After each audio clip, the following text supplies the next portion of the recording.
Oke, kita pada malam hari ini kembali kita akan dengar sebuah kesaksian bagaimana seseorang berjumpa dengan Tuhan Yesus. Oke, kita sambut narasumber kita, Bapak Hasan. Ya, selamat malam Pak Hasan. Baik, Pak. Malam. Ya, Selamat apa malam, Pak kabar Pak Pastor. Hasan? Selalu baik, Ya, Pastor. haleluya, luar biasa. Pak Hasan ini Ya, semangatnya ya, amin. ya luar biasa. Jadi Pak Hasan ini teman-teman dulu dia tidak mengenal Tuhan ya dari kepercayaan yang berbeda atau boleh dikata seorang antikris, artinya dari kepercayaan yang tidak percaya Injil, tidak percaya bahwa Tuhan Yesus itu adalah Tuhan. Nah, beliau akan menceritakan bagaimana kuasa Tuhan yang mengubahkan kehidupannya dari seorang yang tidak percaya dan apa yang terjadi dengan kehidupan Pak Hasan. Anda bisa saksikan ini kesaksian yang luar biasa yang akan menguatkan kita dan juga akan mencerahkan bagi orang-orang yang sedang mencari siapa Tuhan. Nah, oleh sebab itu kita akan dengarkan perjalanan iman dari Bapak Hasan Manggale. Ya, Pak Hasan, waktu dan tempat saya serahkan kepada Ya, Anda. Tentunya dimulai dari latar belakang dulu ya Pak. Silakan Pak Hasan. baik. Ya, baik. Latar belakang saya itu terpanggil untuk bersaksi. Sebenarnya paling terpanggil itu karena saya dengar dari YouTube-nya Pak Yusuf, Pak Pastor ini, iman saya itu bertambah gitu ya. Ya diberkati dengan kesaksian-kesaksian itu. Yang orang-orang itu yang ditampilkan dia bersaksi. Bahwa orang-orang bersaksi itu sepertinya bercakap-cakap dengan Tuhan. Itu yang kesaksian. Nah, kenapa? Karena dari kesaksian itu yang ditampilkan oleh Pak Pastor dengan tim memberkati saya, ya, memotivasi saya untuk dalam iman saya. Dan kedua, ada di dalam Alkitab, ya. Mungkin kalau bisa ditampilkan, kalau bisa di Yohanes 15 ayat 16. Yohanes 15 ayat 16. Kalau umpamanya boleh tampilkan, enggak apa-apa. Iya, Kalau tidak, sebentar ya Pak. saya Kita langsung. coba tampilkan dulu ya, Yohanes 15 ayat 16 ya. Ya, Ya, sebentar Pak. Kita coba ini dulu. Ya, kita coba share screen dulu ya teman-teman. Yohanes 15 ayat 16. Yohanes 15. Yohanes. Ya.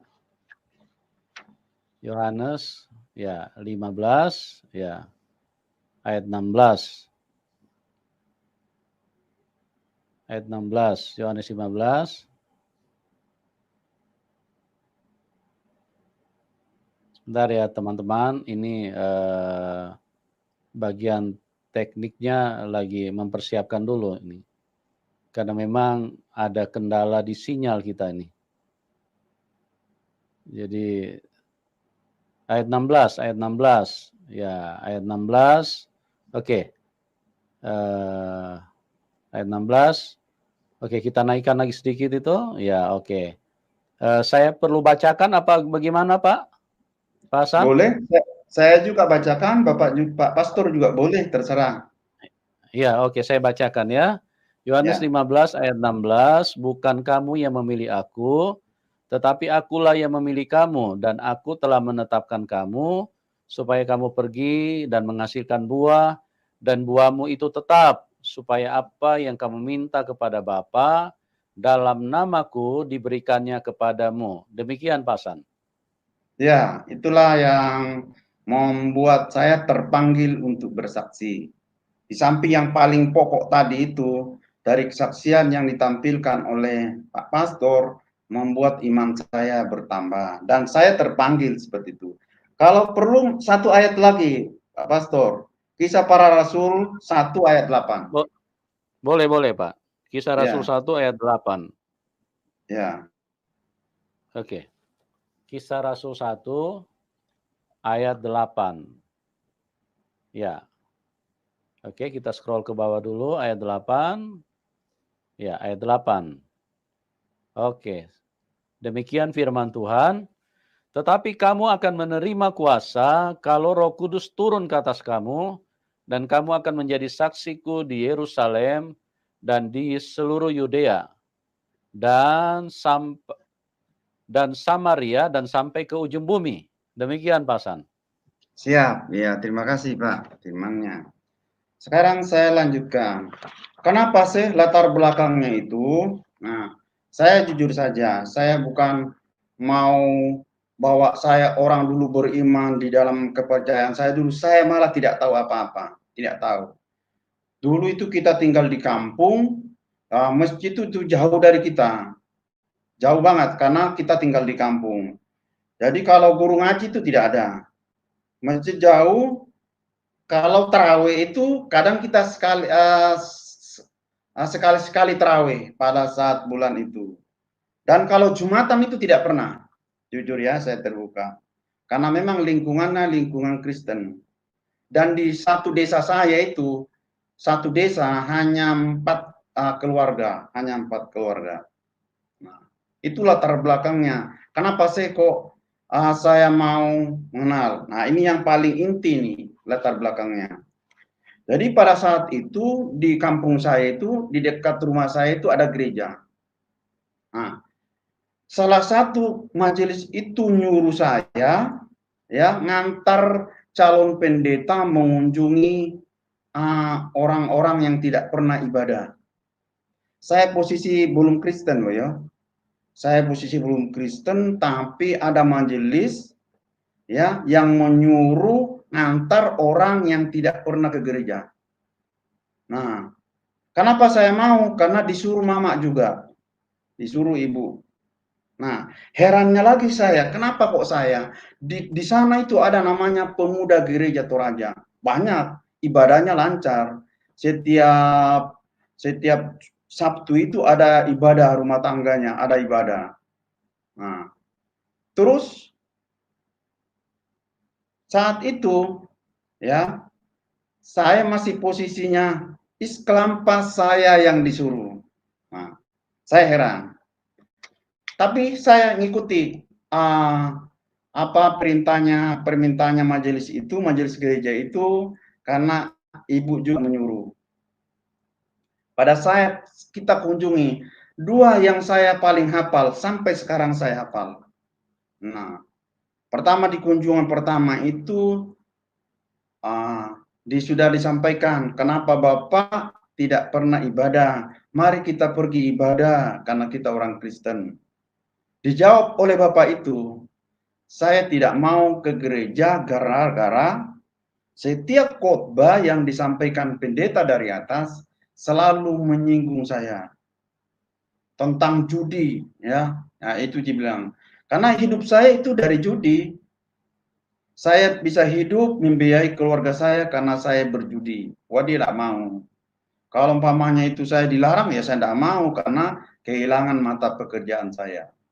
Nah, kalau pendeta khotbah, karena di Toraja itu setiap khotbah itu 10 firman Tuhan itu selalu disampaikan. Kedua, bergeser ke keluarga lain. Dia bilang begini, saya tidak mau ke gereja gara-gara kata firman Tuhan, ya. Kata firman Tuhan itu, hormatilah ayah ibumu. Sementara orang tua itu menantunya itu majelis dan tidak akrab. Ini dia. Itu loh anak saya, dia tidak akrab sama saya. Dia membenci saya, makanya dia tidak mau ke gereja. Itu kunci mati di situ. Nah, jadi ada orang mundur dari gereja karena faktor khotbah juga itu, ya, disebabkan oleh mundurnya orang dari gereja. Terus setelah itu lama ada jangka waktu tertentu saya bermimpi. Ya, saya mulai masuk mimpi. Mimpi saya itu saya pergi jalan-jalan ke suatu tempat, di situ banyak orang. ramai. Seperti kalau saya lihat sekarang itu ada KKR memuji-muji Tuhan, bersorak-sorak. Tapi di sini tempatnya itu di lapangan terbuka. Di lapangan terbuka itu tidak ada gunung, rata ini tanah, indah sekali, indah sekali. Jadi rata ini tanah, hanya hijau saja, kayak bentuk taman, ya, taman bentuknya. Indah sekali. Wih, di situ banyak orang bertepuk tangan, memuliakan Tuhan gitu ya. Saya ke situ, saya tanya, ada apa di sini? Kok ramai? Saya tanya lagi, setelah dia bilang Tuhan Yesus mau datang, di situ dari arah timur selatan ada cahaya dari atas, cahaya lurus kencang dan begitu indahnya. Saya tanya sama orang itukah yang mau dilalui Yesus? Katanya, oh iya, wah, orang muji-muji Tuhan, terus muji Tuhan dengan pakai lagu-lagu rohani. Nah, setelah itu saya besoknya malam saya tanya sama kawan saya itu, "Ma, saya itu mimpi loh, katanya Tuhan Yesus mau datang," bilangnya. Terus dibilang begitu, "Oh, nanti kamu itu mau jadi Kristen." Ah, dibilang begitu. Ya, nanti kamu jadi Kristen. Mulailah saya seakan-akan ada kerinduan untuk masuk Kristen, ada kerinduan. Tapi tidak bisa masuk Kristen karena orang tua saya itu orang Islam dan dia walaupun dia tidak tua saya itu tidak mau. Bergumul terus. Akhirnya saya beranikan bilang sama orang tua, "Ibu, saya mau, boleh enggak saya jadi Kristen?" "Tidak boleh," langsung tidak boleh. Tapi saya akan terus bilang sama ibu ya. Setelah saya bilang sama ibu itu, dibolehkan. Akhirnya dibolehkan. Walaupun dari wajahnya itu ya, wajahnya itu terlihat wajahnya yang tidak senang. Ya, tidak senang. Oh, sedikit ya saya lupa. Keluarga saya itu ada 8 bersaudara. Yang 3 ini paling kuat semua, tidak mau pindah sama sekali. Sama sekali dia tidak mau. Katanya, dia bilang, kalau sudah tidak ada agama lagi, baru mau pindah. Itu pesannya nenek moyangnya. Bukan pesannya agama, tapi pesannya nenek moyangnya. Nah, begitu. Jadi, dia pesannya begitu, kalau sudah tidak ada. Nah, setelah mama itu membolehkan, saya sekali-sekali pergi ibadah PPGT di rumahnya, ibadah pemuda. Tapi saya tidak sering ibadah pemuda karena saya itu orang banyak pekerjaan. Saya tani, saya saya pelihara ada kerbaunya, banyak sekali dah. Garap sawah banyak. Lupa saya lagi tadi ayah saya itu meninggal. Saya masih kelas 3 SD. Nah, kelas 4 SD. Orang tua sudah tidak ada. Akhirnya kita bantu orang tua cari namanya biaya sekolah. Sampai mulai dari dahulu itu saya cari biaya itu sampai sekarang. Saya cari rezeki sekarang ya untuk sekolah. Nah, terus setelah saya tamat SMA ya karena orang tua itu tidak bisa mensekolahkan saya pergi ke Jakarta. Ya, tepatnya di daerah Sunter. Di situ tidak tahu mau apa saya ke sana. Apakah saya mau kerja atau mau sekolah, tidak ada. Akhirnya kerja apa ada. Mau kerja apa adanya di situ. Saya tinggal lagi dengan keluarga yang masih Islam sampai sekarang. Wah, dia dikasih tahulah kakak saya itu, dibilang, oh harus dikembalikan ke agamanya mula, dipanggilkanlah ustadz, dicaramailah saya di situ. Nah, pada saat saya juga di situ, ibadah saya untuk ke gereja hampir tidak ada. Karena tinggal di rumahnya saudara itu, ya, kita tidak ada fasilitas untuk pergi ke gereja karena saat itu gereja mana aku tahu di Jakarta jauh. Nah, Habis itu ada bulan ke depan dia pindah ke Bekasi. Saya tetap di Sunter. Nah, setelah di Bekasi itu ada orang Kristen di perumahan itu. Sekali saya sama sekali-sekali karena saya tidak bisa karena bahasa Jawanya itu nunut kita ke dia. Kalau umpamanya naik kendaraan umum tidak bisa karena gerejanya jauh.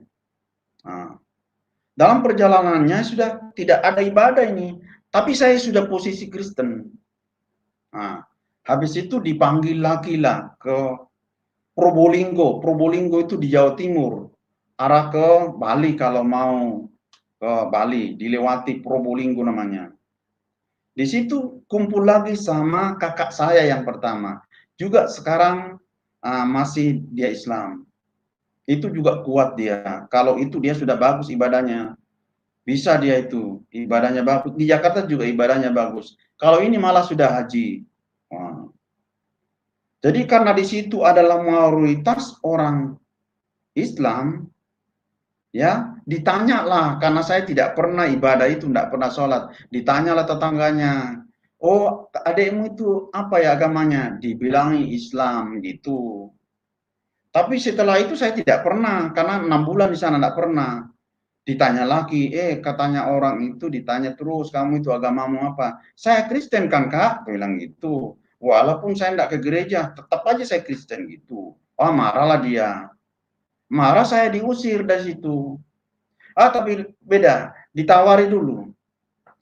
Ya ditawari dulu. Dia bilang kamu mau masuk Islam, saya sekolahkan, apapun yang kamu minta tak lengkapi. Pokoknya kamu jadi, karena kebetulan dia dulu itu kaya orangnya.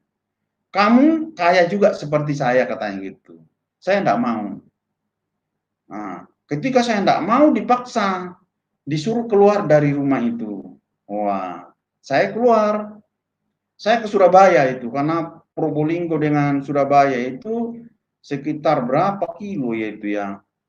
90 kiloan kalau tidak salah. Nah, saya menuju Surabaya, saya minta alamatnya keluarga, dia tidak ngasih. Ya saya jalan aja sudah. Cuma saya tanya sama ponakan saya, di mana itu Om di Surabaya. Dia tunjukin katanya dekat lapangan Karangpilang namanya. Sudah saya jalan saja gitu. Setelah itu saya dapat Karangpilang, saya ketemu, saya turun jalan. Nah, di situ saya tinggal dengan keluarganya Mama ya. Di situ saya mulai bekerja keras. Kerja di pabrik keras sekali. Wah saya tidak mampu. Saya bilang sama Om, saya mau pulang di kampung saja. Saya mau tani aja dah. Habis itu di situ di rumah situ saya mimpi lagi. Ya, saya mimpi yang kedua. Mimpinya persis mimpi yang pertama tadi. Suatu taman indah, ya pokoknya taman indah pokoknya. Di situ banyak lagi ada orang yang memuji-muji Tuhan. Di situ ramai, wis pokoknya ramai. Memuji-muji Tuhan pokoknya. Nah, terus saya datang di situ, ya, ikut juga di situ. Ada orang satu memberontak. Orang yang memuji-muji Tuhan itu mau dibunuh semua. Ya, pedang gitu ya. Terus saya dipanggil orang. Dibilang begini, katanya kamu itu punya Tuhan ya, Tuhan Yesus. Silakan kau lawan orang itu kalau kamu memang punya Tuhan. Saya bilang iya. Nah, berani lawan saya berani. Saya berdoa. Masih ingat doa saya, bilang doanya. Ya Tuhan, beri saya kuasa, kekuatan untuk melawan orang itu supaya nama Tuhan dipuji dan orang semakin memuliakan Tuhan. Saya lawan orang itu, saya kalahkan dan saya matikan. Wah, ramai sekali memuji-muji Tuhan. Oh, ramai sekali memuji-muji Tuhan. Hebat gitu ya. Wah, memang betul-betul kamu punya Tuhan gitu katanya itu ya. Jadi mimpi pertama dengan kondisinya itu sama. Ya, di situ tempatnya ramai sekali yang memuji-muji Tuhan. Indah pokoknya tempat-tempat itu. Nah, habis itu dalam perjalanannya saya pindah lagi ke keluarga lain. Ya, karena pindah kerja. Di situ lagi saya kerja keras, wes tidak tahu yang namanya malam siang kerja. Karena saya kepingin ya apa caranya supaya saya suatu nanti akan berubah. Sampai saya sakit, muntah darah gitu ya. Tapi saya terus bekerja, saya enggak ada mau pulang, enggak ada ceritanya lagi. Karena sudah di anu tadi itu. Nah, setelah itu kumpul sama itu, kalau ini Nasrani juga. Tapi kita jarang ke gereja. Jarang. Jarang banget kita ke gereja. Karena kenapa? Tempatnya keluarga itu banyak tamu. Karena om itu pejabat. Antar jemput tamu, Sabtu pun seperti itu, Minggu pun seperti itu. Jadi apa kita ke gereja itu kata om, baru kita ke gereja. Nah, setelah itu apa namanya? Ada kita dimasukkan karena waktu saya di kampung dibaptis itu belum di CD. Akhirnya kita lakukan CD di sini. Nah, setelah itu baru ya mulailah mengenal Tuhan gitu ya. Kita di CD lah di situ. Nah, habis itu ibadah saya sering bolong-bolong itu tidak seperti ibadah beneran gitu ya. Kita rajin ke gereja, enggak ada itu. Ya karena kita ikut orang, jadi tidak bisa lah kalau umpamanya, apalagi keluarga itu tidak begitu. Malah kalau saya bahasanya itu ya kita ini Kristen KTP saja. Nah, dalam berjalannya waktu lagi, saya mimpi lagi. Mimpinya itu saya keluar dari rumah itu. Saya takut, saya menghindar dari tempat itu. Saya menghindar dari tempat itu kira-kira 300 meter menghindar dari situ, dunia meledak. Meledak duar dengan dahsyatnya dan dunia ini kebakar. Kebakar. Saya tinggal seorang diri. Saya tinggal seorang diri. Saya lihat sudah tidak ada orang nih. Ini tanah rata. Rata ini tanah. Bumi ini rata. Habis hangus. Saya bangun, saya lihat. Oh, masih ada bangunan satu. Saya berupaya masuk di bangunan itu. Ada satu bangunan berdiri, megah sekali. Di samping saya itu waktu meledak ini langsung saya minta tobat sama Tuhan. Tuhan Yesus, saya ini belum bertobat, saya belum beribadah yang benar. Tidak pernah saya ibadah, tolong ampuni dosa saya Tuhan. Terus berdoa gitu. Sambil saya tiarap menggapai gedung itu. Setelah saya masuk, gedung itu begitu indah sekali, ya, kayak marmer. Tapi tidak ada sambungannya, langsung jadi satu. Nah, langsung jadi satu. Nah, kenapa saya masuk di situ? Pikiran saya bahwa orang itu mau ngejar-ngejar saya akan dibunuh. Padahal tidak ada, karena ini sudah habis semua, tidak ada. Tuhan, aku belum bertobat. Tolong, itu terus saya doa saya. Saya belum beramu Tuhan. Nah, setelah itu ada orang seakan-akan menyentuh badan saya, samping saya itu, ya, samping saya. Langsung saya teriak lagi, ya Tuhan, belum saya ini tobat, Tuhan ampunkan dosaku. Nah, setelah saya lihat, ternyata Tuhan Yesus. Dia Tuhan Yesus, itu persis yang ada di kalender, tidak ada bedanya. Persis. Ya. Dia melihat saya, langsung saya peluk kakinya, ya, langsung saya peluk kakinya, minta ampun, minta tobat. Itu sama Tuhan itu, Tuhan Yesus. Tuhan Yesus itu memegang tangan saya dan memberdirikan saya dengan senyum. Wah, enak sekali. Habis itu kita keluar rumah itu, gedung itu, ya. Setelah saya keluar dari gedung itu, saya sudah tidak lihat lagi gedung itu. Pada saat keluar, terjadi lagi seperti mimpi kedua dan mimpi ketiga tadi itu. Dunia ini indah, rata dengan tanah. Rata tanah, tidak ada gunung, tidak ada. Yang adanya taman, begitu indah. Dan di situ lagi orang memuji-muji Tuhan. Sorak-sorai meminta lagu-lagu kayak orang-orang KKR itu. Seperti itu terus. 3 kalinya persis sama, tidak ada beda. Nah, di situ kita memuji-muji Tuhan, berdiri lama di situ sama Tuhan Yesus di situ. Nah, ada orang datang. Dia tanya, ada apa sih di sini? Saya bilang kasih tahu sama orang dulu. Dia enggak tahu kalau kita bersama-sama Tuhan Yesus. Pada saat saya mimpi itu lama mimpinya, pas ulang tahun saya. Itu malam itu jam 1 malam atau pokoknya di atas jam 12. Saya bangunkan istri saya, "Ma, saya mimpi ketemu Tuhan Yesus." Dibilang beginilah, "Itulah hadiah ulang tahunmu." Maksud saya itu bangun berdoa gitu loh. Tapi dia bilang, "Itu ulang tahunmu." Ya saya yang bangun berdoa dan itu sampai sekarang itu masih saya ada tulisannya. Saya catat karena saya bilang, "Oh, nanti kalau suatu saat saya akan berkesaksian. Siapa tahu dengan kesaksian saya itu mungkin ada orang, oh memang Tuhan itu ada, oh memang Tuhan itu hidup," maksud saya begitu. Nah, tak tulis di buku itu. Nah, kemudian setelah itu saya katanya Pak, saya ke Jakarta diklat sekolah. Di ruangan itu, di kamar itu sama tante saya enggak boleh. Jangan tinggal di situ ya, harus minta kamar lain. Saya bilang, waduh, kalau minta kamar lain, kita kan enggak enak. Jangan kita sombong ini, karena punya keluarga enggak boleh. Ternyata saya tahunya itu, kamar itu sudah ada 2 orang dari dalamnya mati.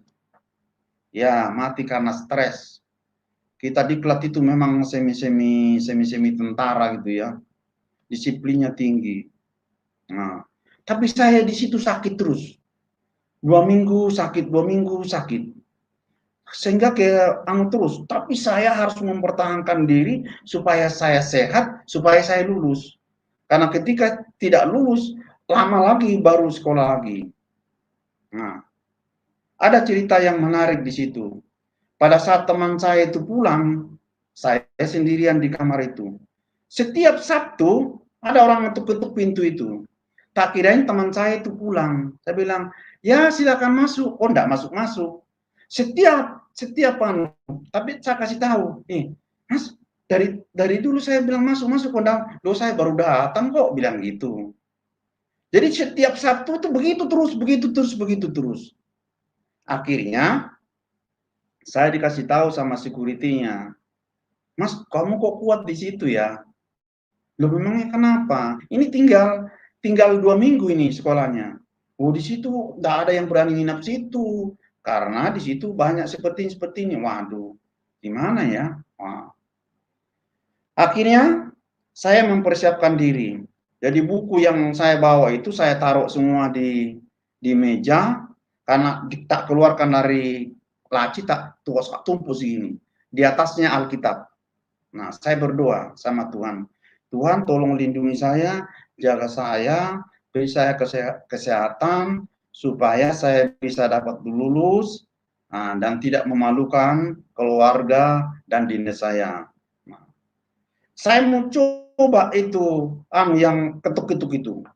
Pada saat dia ketuk-ketuk, tok tok tok tok tok, dia lewat begini. Wih, yang lewat itu ganteng sekali apabila dia sebagai laki-laki. Kalau umpamanya perempuan cantik sekali, dia berjubah putih lewat.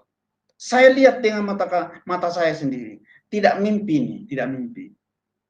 Kalau apakah itu Tuhan Yesus ya lewat itu? Sejak dia lewat di depan pintu itu, ya, sejak itu juga tidak pernah ganggu saya lagi. Setelah saya berdoa, Alkitab tak taruh atasnya. Nah, tak taruh atasnya, Alkitabnya tak taruh atas. Ya. Setelah itu, ya, saya mimpi-mimpi itu saya ceritakan kepada sama teman saya. Ini yang mungkin yang dibilang Pak Pastor tadi mungkin berkat ya. Kalau tantangan tadi itu semua keluarga yang tidak mau. Ini yang namanya mujizat. Mujizatnya apa yang saya terima? Saya cerita sama kawan saya mimpi-mimpi itu. Ini orang Kristen, orang Katolik. Terus saya cerita, "Mas, saya mimpi begini-begini." Dia bilang begini, "Oh, nanti kamu itu bisa dipakai Tuhan melayani." Ya, gimana caranya? Karena dia itu juga pelayan kesembuhan.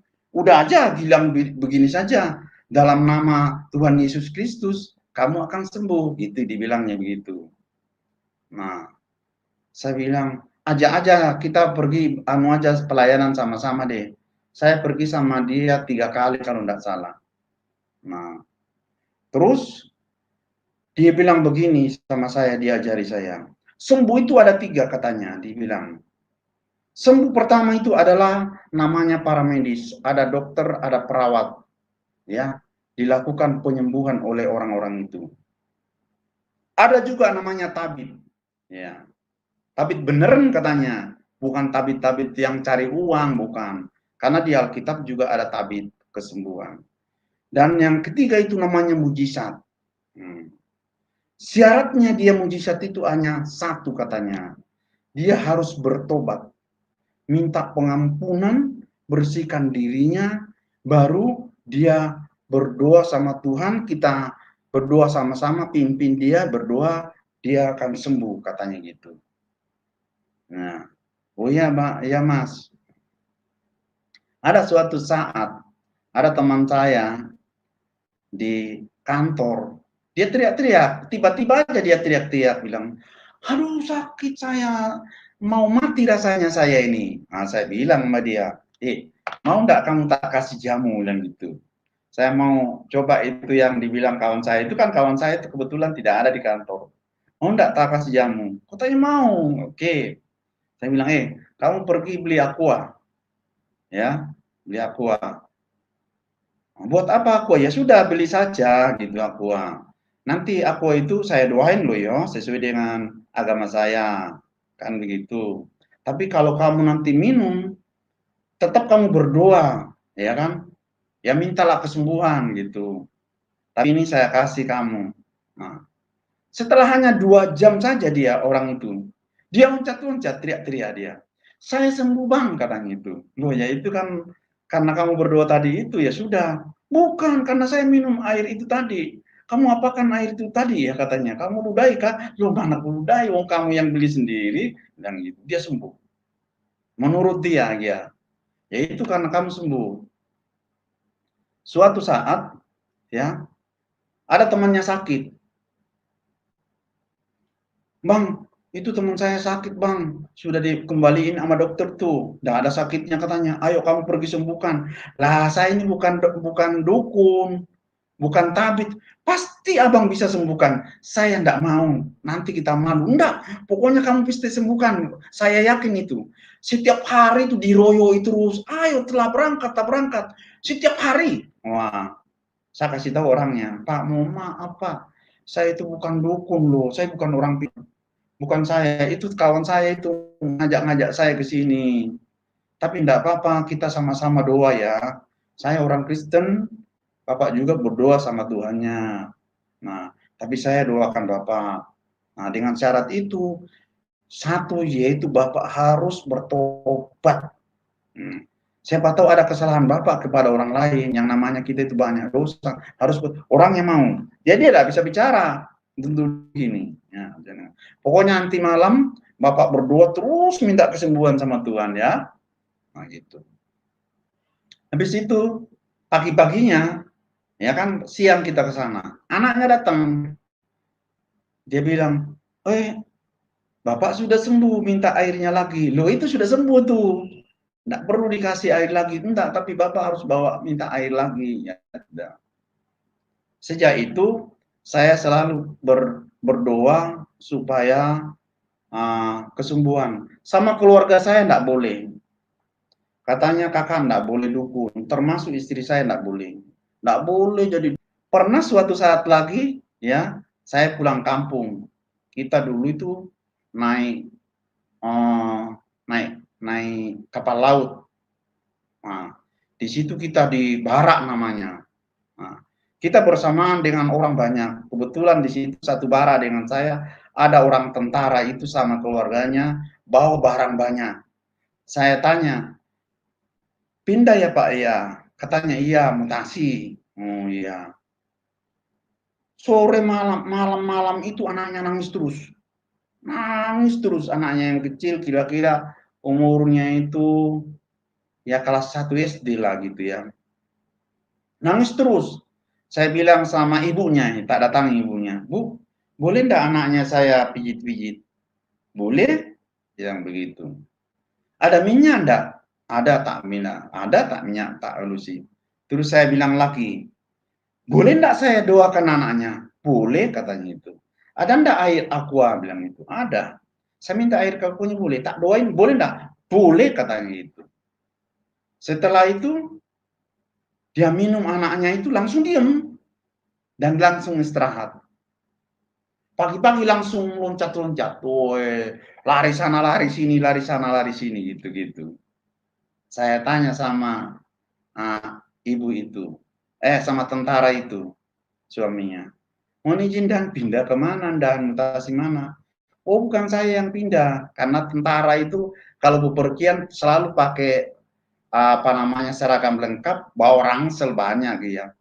Izin dan pindah ke mana dan?" "Oh, saya ndak pindah, yang pindah itu ibu." "Lo pindah ke mana?" "Oh, pindah ke Bone, pendeta." Oh, langsung saya kaget. Katanya pendeta bilang gitu. Langsung saya bilang sama ibu itu, "Mohon maaf ya Bu Pendeta, saya tadi malam itu." "Oh, enggak apa-apa, masing-masing kita itu diberi karunia." Oh, bilang begitu. Ya, masing-masing kita diberi karunia. Tapi saya terus-terusan dilarang. Nah, dan ini saya juga orangnya keras. Ya, baik itu di kantor, baik itu sama anak-anak saya.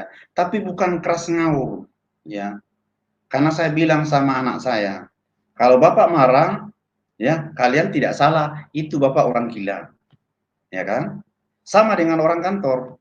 Kalau saya mengamuk di sini, bukan tanpa saya digara-garai, ya, itu saya gila. Tak kasih tahu gitu. Apalagi sekarang tambah tinggi kasusnya dengan adanya pandemi.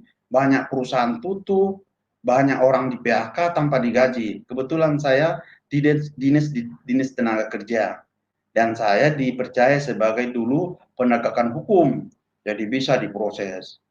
Semestinya kalau saya itu sudah pagi-pagi datang di kantor, jam 6 loh saya sudah di kantor, saat teduh berdoa sama Tuhan, supaya saya dimampukan untuk rendah hati, supaya dimampukan untuk berbicara lemah lembut kepada orang. Tapi kalau sudah jam 2 atau jam 3 ke atas, orang yang tetap datang mengamuk, mulai saya juga lawan dengan mengamuk, itu masalahnya. Sekarang itu saya ada kerinduan, nah, Bapak Ibu terkasih, saya sekarang ya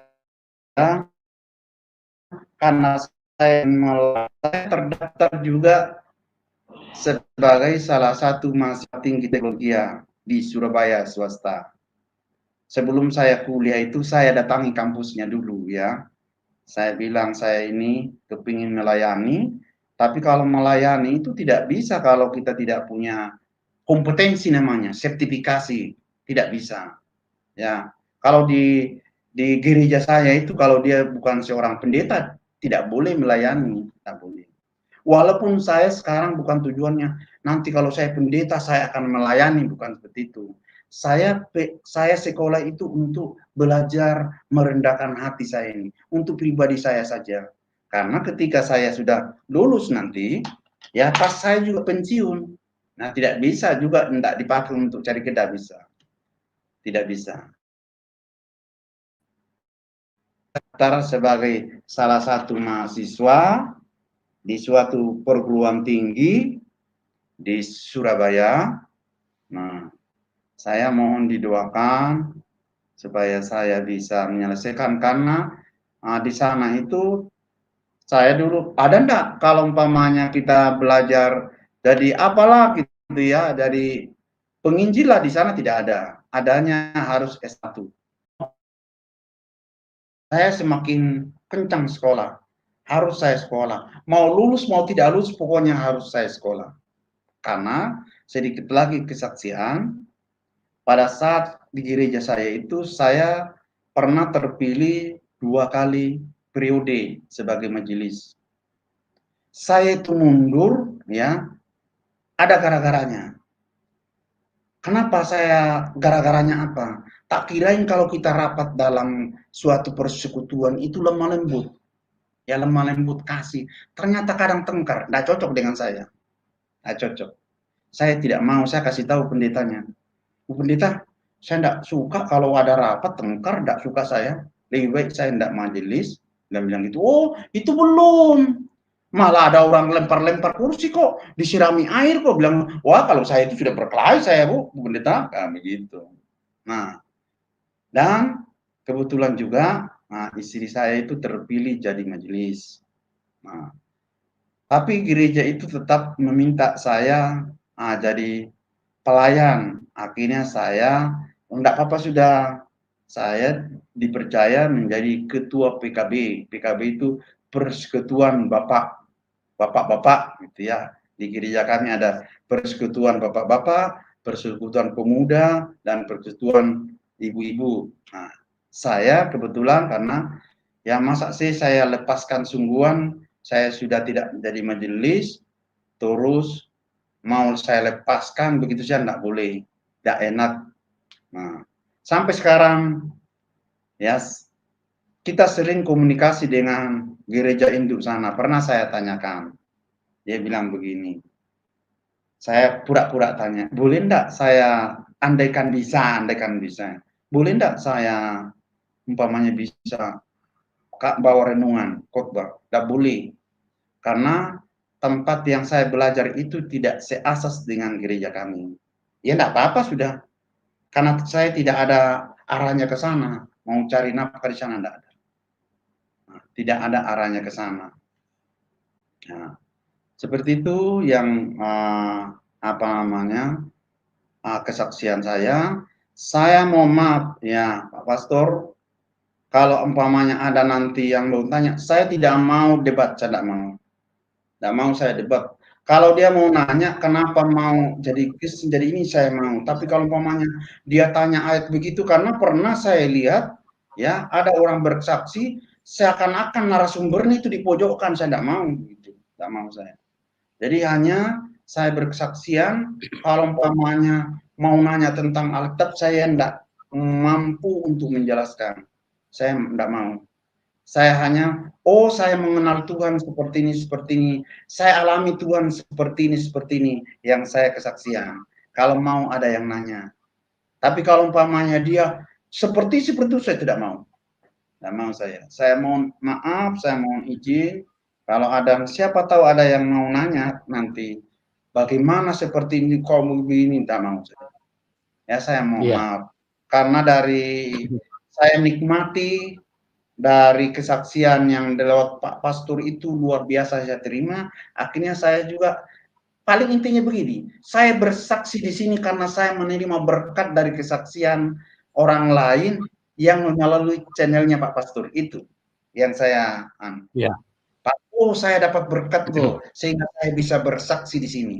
Berkatnya dari Pak Pastor dengan menghadirkan orang-orang yang bersaksian yang hebat-hebat. Oh betul hebat, membuat saya terpanggil, membuat iman saya bagus, mempelajari iman, belajar rendah hati dan lemah lembut. Seperti itu. Kalau umpamanya tanyakan mungkin saya bisa. Terima kasih, saya kembalikan ke Pak Pastor Yusuf. Terima kasih. Ya, terima kasih Pak Hasan, luar biasa ya. Jadi teman-teman, itulah perjalanan iman dari Pak Hasan. Bagaimana dari tidak mengenal Tuhan, dan yang intinya sebetulnya sederhana saja, tapi itu sangat penting. Bahwa Tuhan itu harus dialami teman-teman. Karena kalau kita mengalami, maka Tuhan itu menjadi nyata di dalam hidup kita. Tuhan itu benar-benar sesuatu yang kita pegang dengan kuat. Karena kita mengalami. Tapi kalau kita tidak mengalami Tuhan, maka sulit sekali bahwa iman kita bisa menyelamatkan. Ya, salah satu contoh firman Tuhan berkata bahwa Tuhan itu maha kuasa. Nah, dikatakan maha kuasa, berdasarkan apa kita mengatakan dia maha kuasa? Kalau cuma berdasarkan buku, ya itu sulit. Iman yang seperti itu tidak bisa menyelamatkan.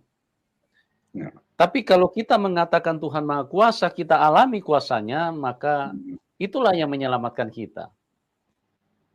Jadi teman-teman yang belum mengalami kuasa Tuhan, ayo berlomba-lomba, bukan hanya mengalami buku, tapi mengalami kuasa Tuhan. Ya. Itu yang penting. Jadi jangan sampai kita tersesat karena ada banyak buku yang ditulis, tapi itu bukan merupakan firman. Itu hanya merupakan isi pikiran manusia dan itu ditawarkan kepada manusia juga supaya manusia percaya. Tapi kalau Tuhan benar-benar firman, ya. Jadi seperti yang tertulis di dalam firman ini, itu semua ya dan amin. Ini ya dan amin. Ya. Kalau dibilang Tuhan Yesus baik, ya kita harus alami. Ya. Kalau cuma isi buku ini, saya pun juga tidak akan percaya. Bagaimana saya bisa percaya kalau saya tidak alami? Gitu.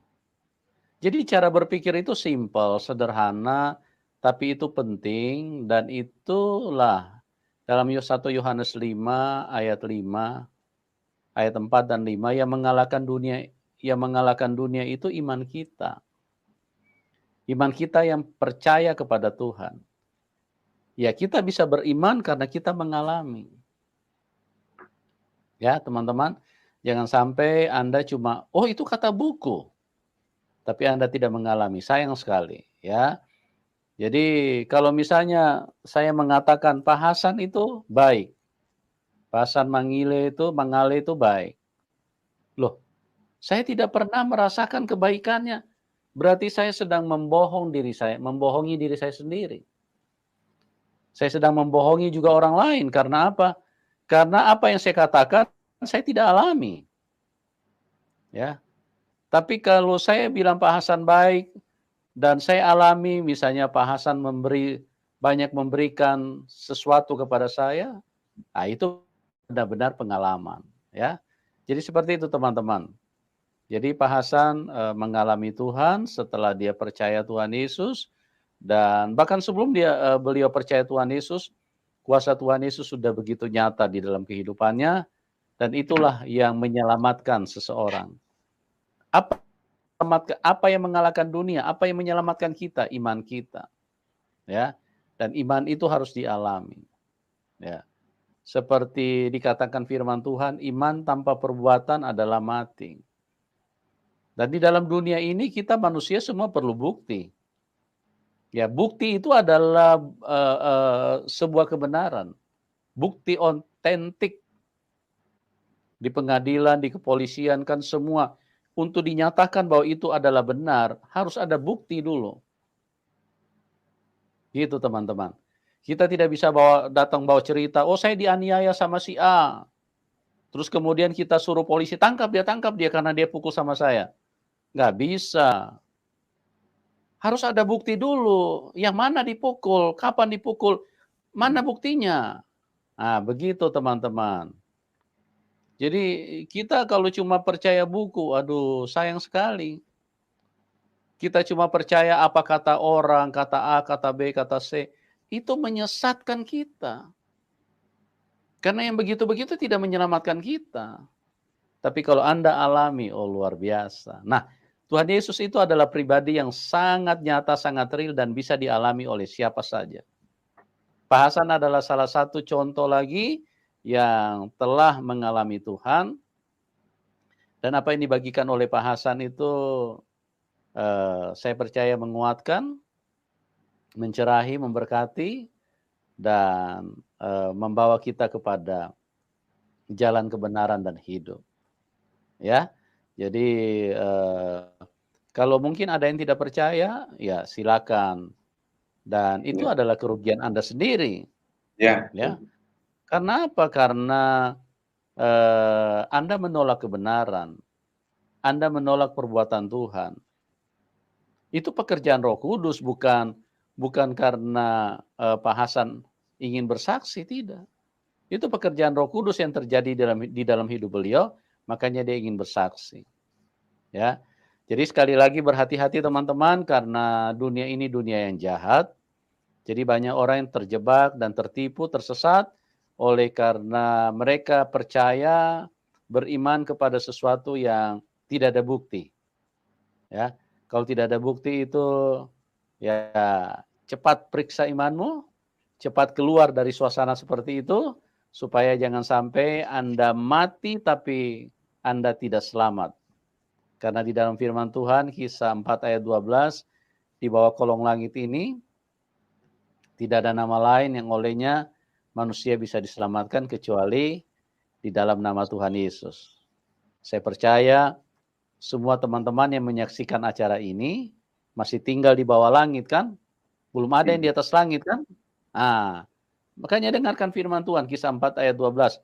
Di bawah kolong langit ini tidak ada nama lain yang olehnya manusia bisa diselamatkan kecuali di dalam nama Tuhan Yesus. Kalau Anda tidak percaya kepada nama Tuhan Yesus, Anda tidak percaya kepada firman ini, Anda rugi sendiri, resiko Anda tanggung sendiri. Saya sudah menyampaikan tapi Anda tidak percaya. Nah, Yohanes 14 ayat 6, Akulah jalan kebenaran dan hidup, tidak ada seorang pun yang dapat datang kepada Bapa kalau tidak melalui aku. Ya, tidak ada seorang pun. Jadi saya percaya yang menonton, yang ada di dalam link ini, semua kita terkategori sebagai orang. Nah, tidak ada seorang pun yang bisa datang kepada Bapa kecuali melalui Tuhan Yesus. Kalau Anda mau datang ke surga, hanya melalui Tuhan Yesus. Akulah jalan kebenaran dan hidup. Dan sekali lagi dia buktikan dia naik ke surga 2000 tahun yang lalu, dan itulah yang bisa membawa kita ke surga. Tidak ada manusia yang bisa bawa kita. Nabi tidak bisa bawa kita. Rasul tidak bisa bawa kita. Karena hanya dia yang naik ke surga yang bisa bawa kita. Dialah jalan kebenaran dan hidup yang bisa membawa kita kepada keselamatan. Oke, Pak Hasan, terima kasih atas kesaksian yang luar biasa. Ya, Terima kasih. Ya, pada kesempatan ini mungkin singkat saja Pak, kalau Bapak bisa berikan pesan kepada teman-teman yang belum kenal Tuhan, kira-kira pesan apa yang Bapak mau berikan supaya jangan sampai mereka binasa, ya? Bapak mungkin bisa beri pesan singkat saja supaya kita berbagi, kita mengasihi mereka semua. Jadi yang belum kenal Tuhan bisa dengar pesan dari Pak Hasan supaya jangan sampai Anda tidak mengalami kasih Tuhan. Oke Pak, silakan Pak, singkat saja. Apa pesan Bapak buat orang-orang yang belum kenal Tuhan? Baik, terima kasih Pak Pastor. Mungkin ya kawan-kawan atau saudara-saudara yang masih belum mengenal Yesus, ya, belum mengenal. Mungkin karena orang yang belum mengenal Yesus itu belum dijamah Roh Kudus. Tetapi baiknya kita juga yang mencari Tuhan. Dengan cara apa? Yaitu membaca firman. Ya. Bagaimana caranya menemukan Tuhan itu? Yaitu membaca firman dulu. Supaya ya, saudara-saudara terkasih akan memahami firman itu. Melalui firman itu akan kita dijamah, diubahkan. Nah, sepanjang itu kita tidak pernah membaca firman, sepanjang itu juga kita tidak pernah mengenal Tuhan. Ya, itu. Karena dari firman itu kita bisa berdoa kepada Tuhan, kita bisa bercakap-cakap sama Tuhan. Walaupun ya saudara-saudara terkasih yang lain berdoa, tapi tidak didasari ya, tidak didasari dengan firman itu, ya maaf mungkin saya kasar ya, mungkin susah nyampainya gitu ya.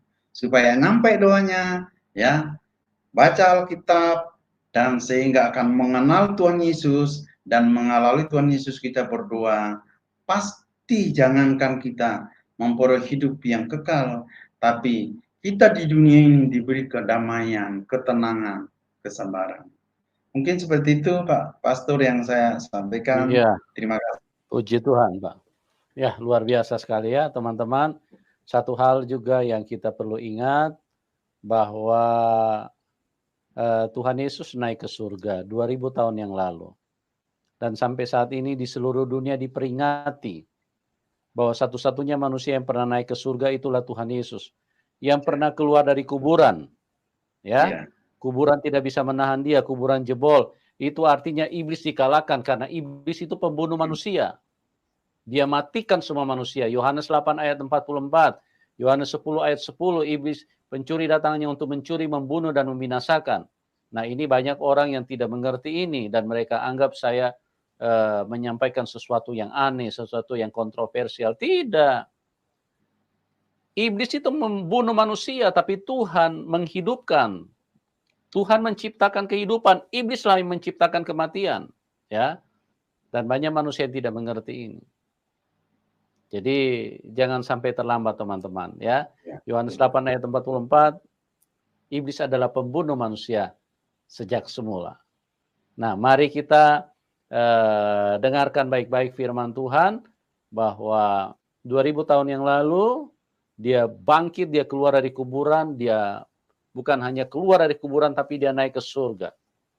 Makanya firman Tuhan di dalam Yohanes berkata, berdoalah di dalam namaku. Yes, kalau tidak di dalam nama Tuhan Yesus, maka doamu tidak akan sampai kepada Bapa. Karena hanya Dia yang naik ke atas. Kalau kita berdoa, kita mau pakai apa? Ya, kita mau pakai apa berdoa? Mau pakai toa? Paling kuat hanya 2 km, 1 km. Itu tidak bisa panjang. Tapi kalau Tuhan Yesus naik ke surga. Kita mau pakai speaker itu paling banter juga hanya 2-3 km. Sudah nggak kedengaran suara kita tuh. Nah, doa di dalam nama Tuhan Yesus karena kuasa kenaikan ke surga, kuasa Tuhan Yesus naik ke surga, itulah yang menyertai doa yang berdoa di dalam nama Tuhan Yesus. Ini luar biasa sekali. Jadi teman-teman jangan sampai terlambat ya. Kami mengasihi Anda semua karena tujuan kami supaya kita semua bisa masuk surga. Ya, bukan supaya KTP Kristen bertambah banyak, itu tidak penting. Malah cuma bikin kerjaan karena pindah-pindah KTP itu bikin kerjaan orang lain, ya. Tapi yang kami rindukan Anda bisa semua pulang ke surga. Kita sama-sama bisa pulang ke surga karena hanya Tuhan Yesus yang bisa bawa kita ke surga. Oke, Pak Hasan sekali lagi terima kasih. Tuhan Yesus memberkati Pak Hasan. Ya. Dan juga bagi teman-teman yang diberkati dan mau mendukung Pak Hasan, nanti nomor rekeningnya kami taruh di layar deskripsi. Oke? Dan doa kami buat Anda semua, Tuhan Yesus memberkati. Dan kita berjumpa di program selanjutnya.